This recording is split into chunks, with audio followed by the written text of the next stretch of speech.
بسم اللہ الرحمن الرحیم۔ السلام علیکم۔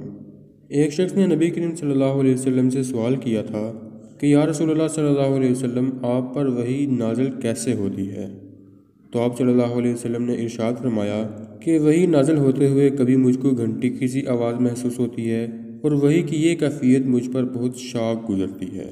جب یہ کیفیت ختم ہوتی ہے تو میرے دل و دماغ پر اس فرشتے کے ذریعے نازل شدہ وحی محفوظ ہو جاتی ہے، اور کسی وقت ایسا ہوتا ہے کہ فرشتہ بشکل انسان میرے پاس آتا ہے اور مجھ سے کلام کرتا ہے، بس میں اس کا کہا ہوا یاد رکھ لیتا ہوں۔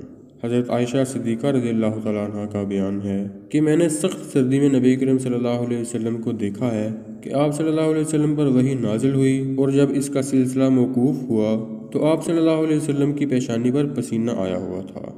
یہ صحیح بخاری شریف کی حدیث ہے، جو اس حدیث کی کتاب میں دوسرے نمبر پر موجود ہے۔